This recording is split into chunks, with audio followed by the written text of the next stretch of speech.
એક સવાલ હું તમને પૂછું છું, જો આવતીકાલે તમારા બાળકને શુદ્ધ હવા શ્વાસ લેવા માટે ન મળે તો તેની જવાબદારી કોણ લેશે? આ સવાલનો જવાબ દરેક વ્યક્તિએ વિચારવો ખૂબ જ જરૂરી છે. આપણે ઝડપી અને ગ્લેમરસ લાઇફસ્ટાઇલ માટે વાતાવરણમાં છોડેલો અસંખ્ય પ્રમાણમાં કાર્બન વાયુ અને પ્રદૂષણયુક્ત હવા જ્યારે આપણા બાળકો અને આવનારી નવી પેઢીને શ્વાસ લેવામાં તકલીફ પાડશે ત્યારે શું હાલત થશે તેની કલ્પના તમે નહીં કરી શકો.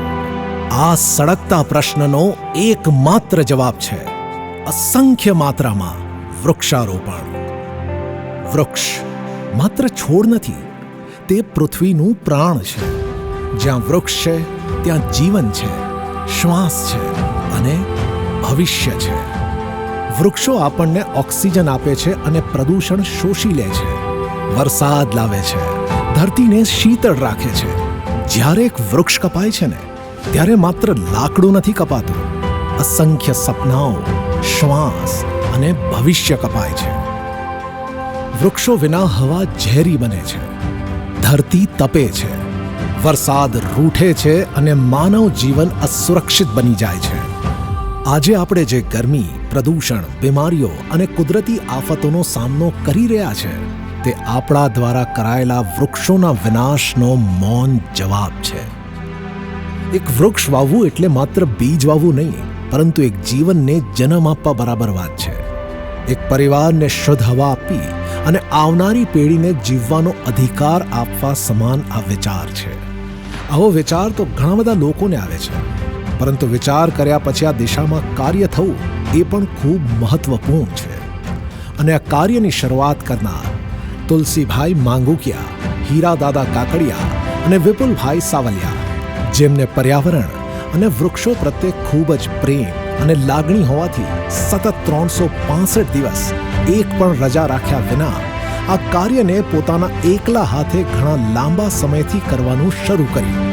અને ત્યારબાદ ધીરે ધીરે એમના આ કાર્યને જોઈને લોકો એમની સાથે જોડાતા ગયા અને 2022માં શરૂઆત થઈ ગ્રીન આર્મી ચેરિટેબલ ટ્રસ્ટની. મારું નામ તુલસીભાઈ શ્યામજીભાઈ માંગુકિયા.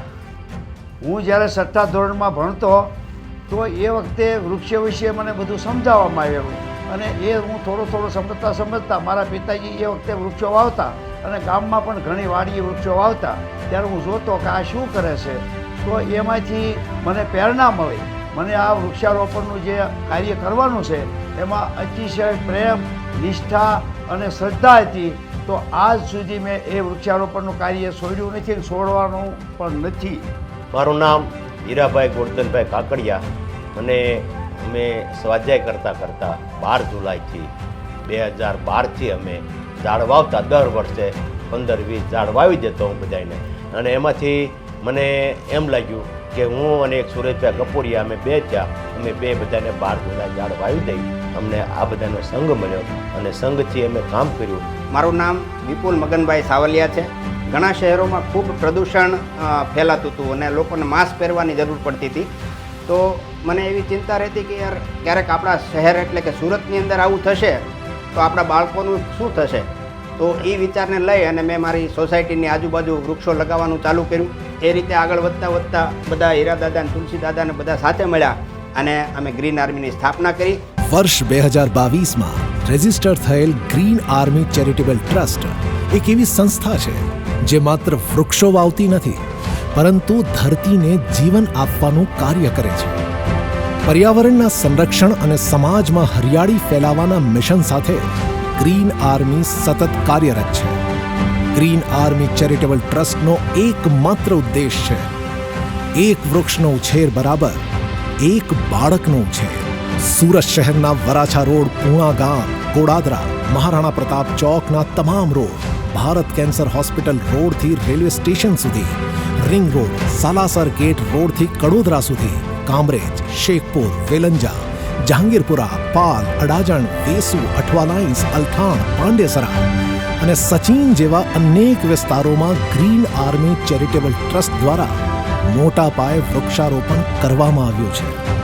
આજ સુધીમાં ગ્રીન આર્મી ચેરિટેબલ ટ્રસ્ટ દ્વારા 1.5 લાખથી વધુ વૃક્ષોનું વાવેતર અને ઉછેર કરવામાં આવ્યું છે. આ વૃક્ષો માત્ર આંકડા નથી, પરંતુ આવનારી પેઢી માટે શુદ્ધ હવા, છાંયડો, સુરક્ષિત ભવિષ્યનું વચન છે. ગ્રીન આર્મી ચેરિટેબલ ટ્રસ્ટ પાસે હાલમાં 2 નર્સરી કાર્યરત છે.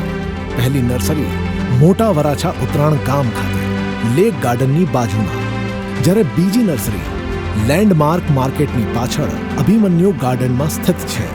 આ નર્સરીમાં વૃક્ષોના રોપાઓને સંભાળીને રાખવામાં આવે છે.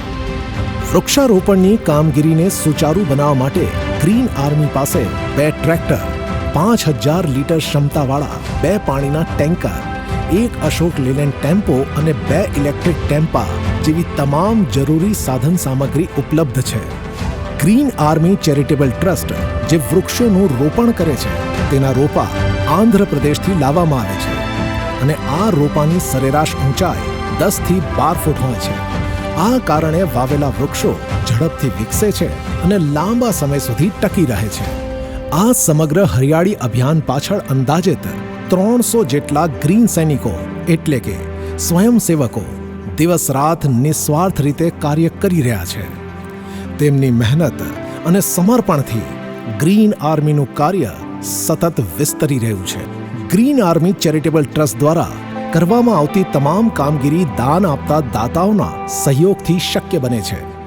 એક વૃક્ષ વાવવા અને તેને ઉછેરવાનો અંદાજિત ખર્ચ ₹1200 થાય છે, જેમાં વૃક્ષનું રોપણ, નિયમિત રીતે પાણી આપવું, વૃક્ષ મોટું થાય ત્યાં સુધી તેની સંપૂર્ણ જવાબદારી ગ્રીન આર્મી ચેરિટેબલ ટ્રસ્ટ લે છે. પર્યાવરણ માટે જનજાગૃતિ ફેલાવવાના હેતુથી ગ્રીન આર્મી ચેરિટેબલ ટ્રસ્ટ દ્વારા 15મી ઓગસ્ટના રોજ પર્યાવરણ જનજાગૃતિ રેલીનું આયોજન કરવામાં આવ્યું હતું. આ રેલી દરમિયાન સોસાયટી જઈને લોકોને વૃક્ષ વાવવા માટે પ્રેરિત કરવામાં આવ્યા હતા. આ સાથે જ બ્લડ ડોનેશન કેમ્પ અને સ્નેહ મિલન જેવા કાર્યક્રમોનું પણ આયોજન કરવામાં આવ્યું હતું. ગ્રીન આર્મી ચેરિટેબલ ટ્રસ્ટ માને છે કે જ્યારે કાર્ય કરવા માટે સમાજ સાથે જોડાય ત્યારે સેવા વધુ મજબૂત બને છે. ગ્રીન આર્મી ચેરિટેબલ ટ્રસ્ટ સાથે જોડાયેલા દરેક દાતાશ્રીઓ, દરેક સ્વયંસેવક આ હરિયાળી યાત્રાનો મહત્વપૂર્ણ ભાગ છે. આવો આપણે સૌ મળીને વૃક્ષો વાવીએ, તેમને સાચવીએ અને પૃથ્વીને ફરી હરિયાળીથી સુશોભિત કરીએ. ગ્રીન આર્મી ચેરિટેબલ ટ્રસ્ટ, દરેક વૃક્ષ સાથે ભવિષ્યનું સર્જન.